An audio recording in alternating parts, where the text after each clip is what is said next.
sector bananero post pandemia?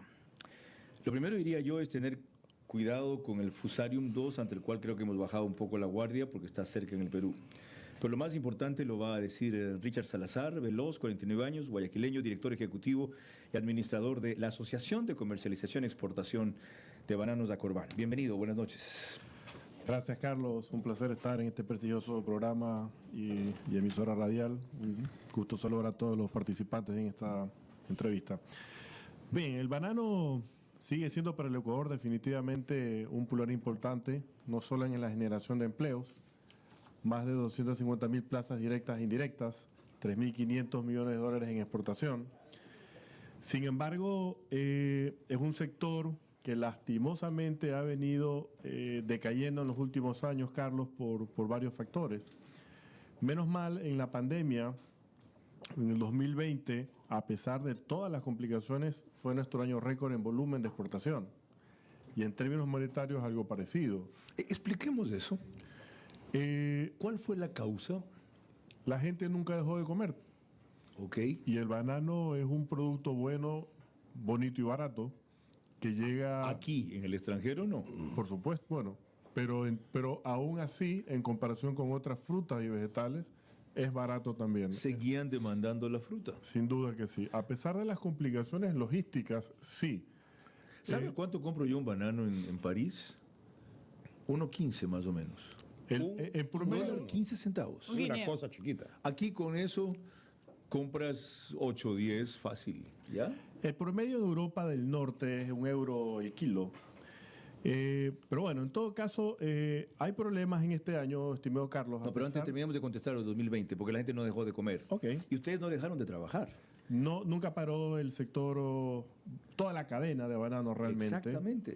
Desde el productor, los trabajadores, Transportación, los transportistas, exportación. navieras, puertos, exportadores, cartoneras, plásticos, Nunca etcétera. pararon, incluso cuando estábamos encerrados. Nunca. Nunca. Wow. Y esa es una cadena de producción modelo sobre la cual yo creo que ustedes deben hablar un poco más y enseñar un poco más.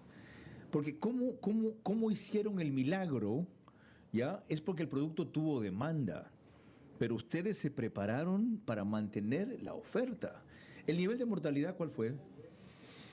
¿En banano? Sí, sí, de la gente afectada por COVID, en toda la cadena productiva. Mira, muy pocos casos, Carlos, se reportaron. Lo que significa que cumplieron normas de bioseguridad. Así es que ya los veníamos adaptando desde que se detectó, y fíjate que esto es bien chistoso, porque nosotros cuando se detectó el Fusarium en Colombia hace 2 años, todo el sector productor bananero comenzó a adoptar medidas de bioseguridad. Ya. El COVID lo que hizo fue ahondar más esas medidas de bioseguridad. Ok, eso es ejemplar. Y quedémonos un ratito ahí, no hablemos del presente todavía, que es a donde vamos a ir. Yo decía, y yo no estoy acostumbrado a no repetir las cosas que digo cuando no están los interlocutores de frente y ellos sí lo están después, que ustedes son los sectores a los cuales deben grabar o pueden grabar. Ustedes, exportadores de atún, farmacéuticas, supermercados, sectores de transportación en general, porque tuvieron bonanza en la pandemia. Y dije también que gracias a ustedes pudimos comer, desde luego, que les debemos gratitud ante todo. Pero ustedes al resto de los mercados y al país, un poco de aporte. ¿Estarían dispuestos a un aporte dirigido adicional dentro de esta reforma de la ley tributaria que algunos plantean debió desenfocarse en eso? Antes de responder esa parte puntual, déjeme decirle que a pesar de que no paramos, a pesar de que exportamos, los mercados sí se complicaron. Porque los que nos compran banano, que en muchos de estos casos, fuera de Europa y Estados Unidos, que representan el 40% de los destinos, con Rusia a la cabeza el resto, Medio Oriente, que dependen sus economías del petróleo. Usted recuerda cómo estuvo el petróleo el año pasado. Ajá. Entonces nos compraron bananos, sin duda, pero nos pagaron mucho menos por la fruta. Entonces esa bonanza como tal, o sea, no es tan así. Aparte de esto, hubieron muchas pérdidas de calidad, etcétera. Exportamos más, pero con menores ingresos. O sea, la exportación batió récords, pero la rentabilidad no. Exactamente. Carlos. Entendido. Ahora, hecha esa aclaración, ¿no creen ustedes que es momento de compartir el sacrificio? El sector bananero, independientemente... ¿Sí o no? ¿Creen ustedes Por que es supuesto, momento? pero solamente quiero ¿En qué magnitud? Nosotros en este momento como sector bananero aporta $480 millones en todos los impuestos que paga el sector. Ahora, De los 3.500 millones de dólares que exportan. que se exportan, por supuesto.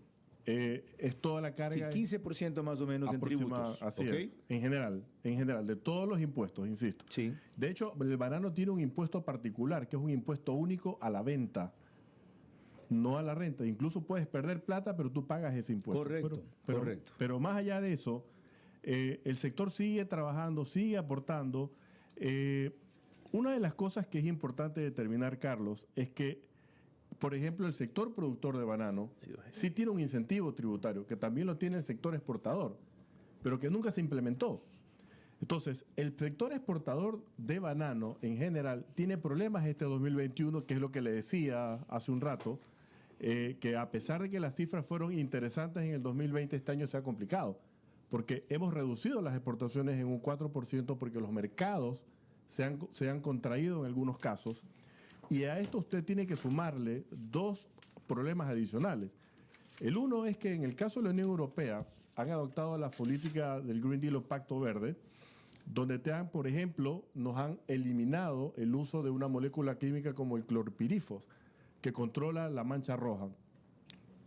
¿Qué originó esto? Mayor costos y menor productividad porque la merma se ha trepado. O sea, ustedes ya no pueden usar esa molécula para combatir esa plaga, Exactamente. porque entonces rebota de allá. Exactamente. Ahora, y por otro lado, adicionalmente tuvimos problemas de producción con la erupción del volcán el Sangay, que afectó la productividad. Ok, ya comenzamos con la lista de quejas. No, ¿No quejas. nos afecta también la crisis de los contenedores? Es que allá voy. Entonces, a esto súmele la crisis de contenedores por falta de espacios navieros. Entonces, ¿Cuánta gente de la que trabajan ustedes aproximadamente gana el salario básico? Porque hoy se decide el incremento en el salario básico. ¿Cuántos de los trabajadores reciben el básico ahí, el universo de trabajadores del sector bananero? déjeme decirle que la mayoría de los empleados recibe por encima del salario básico unificado. Qué bien. Reciben en promedio $500. O sea, son poquísimos los que ganan el básico. Muy pocos. De hecho, el salario digno, que no es lo mismo que el básico, Correcto. está en $448 en este momento en el sector bananero. Ok, dicho todo eso, ¿cómo contestamos la pregunta central? ¿Qué era? ¿Recuperación del sector bananero post-pandemia? Necesitamos nosotros adicionar a políticas bananeras específicas, Carlos. La normativa de banano que nos regula en este momento es la que nos está perjudicando. Y gran parte de lo que está pasando en este momento es la distorsión que genera la ley. ¿Normativa que hizo quién? Hace 25 años la clase política. ¿El precio de sustentación no está en 6.25 del precio de la Sí, caja? pero fija un precio a un producto que depende del mercado internacional y aparte también buscaba eliminar o que no se siembre más banano. ¿Qué resultó como todo esto? Que la competencia internacional siembre banano. Se nos fue encima. Se nos fue encima y nos quitó espacio. ¿Qué es lo que habría que cambiar entonces? Actualizarla, porque en esa época habían dos mercados importantes que eran Estados Unidos y Europa, que representaban el 90%. Esos dos mercados ahora representan el 40%. ¿Ya? La diferencia a mercados muy diferentes uno de otro, con Rusia a la cabeza, Medio Oriente, África, etcétera, que no necesariamente te pagan bien todo el año. Es un mercado spot. ¿Qué es el spot? Es la venta de contado a la fecha en que cierras. ¿Quién tiene que cambiar la normativa? ¿Solo el Ministerio de Agricultura? No el ministerio, porque es una ley. Entonces tiene que pasar todo el proceso. Se que jodió. nazca del Ejecutivo, La Asamblea. la Asamblea, etcétera. Hasta tanto, del Ejecutivo, ¿qué depende hacer? ¿Qué puede hacer para impulsar la recuperación del sector? Bueno, en este momento, al menos que no en este momento un tipo de persecución temporal en algunos casos al sector exportador por el cumplimiento de la ley. Sí, hay un cumplimiento de la ley, pero el 45% de los destinos son spot. Entonces, hay muchos productores. ¿Cómo se ve la persecución? ¿Cómo se concreta? En el sentido de pedir información, a ver, quiero de esta fecha a esta fecha, información de compra, pagos a los Eso no es persecución, eso es vigilancia, auditoría de lo que les corresponde cumplir. Correcto, pero hay que sincerar la normativa, Carlos, porque, insisto, el 45% de la exportación se vende en spot. Tienes precios altos, precios bajos y el promedio... Más que sincerar, yo diría que actualizar la normativa. Ahora lo otro. De fondo eso. ¿Y qué tiene que hacer el ministerio? Primero, definitivamente ser el impulsor de ese cambio. Ya. Para lo otro tiene que regresar. Porque en parte es ¿qué van a hacer ustedes para reactivar o impulsar más el sector? Porque esto tiene que hacer el Estado, esto tiene que hacer el gobierno, esto tiene que hacer las leyes. O sea, ¿y ustedes qué carajo tienen que hacer? Por ejemplo, ¿por qué no se van más al cultivo de banano orgánico, que es mucho más rentable y tiene mucho mayor precio? ¿Ya? ¿Por qué no se preocupan por mejorar la productividad por hectárea? Por ejemplo, ¿por qué no optimizan sistemas y formas de manejo? Por ejemplo, y si cabe, ¿por qué no reclaman por el crimen que han hecho con la Clementina, que era una hacienda fenomenal para producir banano? Ahí están calladitos. No, no es así, Carlos. ¿Qué han dicho de las tres cosas? Este sector que es un negocio privado, pese a todas las complicaciones de los últimos 14 años, que usted bien lo sabe, de persecuciones, de eso que usted habla justamente, nace de un tema que se creó bajo el sistema el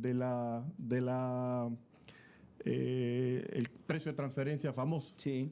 Correcto, que se lo aplicaron de manera subjetiva, que se generaron deudas. Ya, pero ¿qué han hecho ustedes? Absurdas. Porque no solamente dependa del Estado que se levanten, sino de ustedes a pesar del Estado. Este sector, Carlos, ha llegado donde está por sí solo, no por el Estado.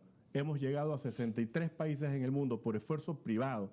El sector productor solito se la ha fajado, el sector exportador igualmente, Carlos. Hemos perdido mercados importantes donde el sector exportador tuvo que buscar otros. O sea, no tienen nada que hacer. O sea, nosotros No tienen nada que mejorar. Son chéveres. No he dicho eso. Sí. Le estoy diciendo... No han necesitado de nadie. No, Carlos, le estoy diciendo que pese a tener esa ley que no se ajusta a la realidad del negocio, nosotros hemos tenido que adaptarnos, pues esto es un negocio que depende del mercado. La demanda demandó un banano específicamente, con unas características específicas, y el sector exportador se ha adaptado ¿Cómo a eso. sería si esa ley se adaptara al negocio? O sea, ustedes serían un boom, seguramente podrían exportar 5 mil millones de dólares al año. Claro, lo fuimos hasta hace 2 años que Camarón nos pasó. Pero Camarón no tiene ley, pues. Cierto. Cacao no tiene ley. Lo que nosotros aspiramos y queremos que nos traten igual que los otros sectores de exportación, que nos dejen competir en libertad de condiciones. Tal cual. Buena símil. Próximo martes la seguimos. Con mucho gusto, Carlos. Segunda parte. 18 horas 23 minutos.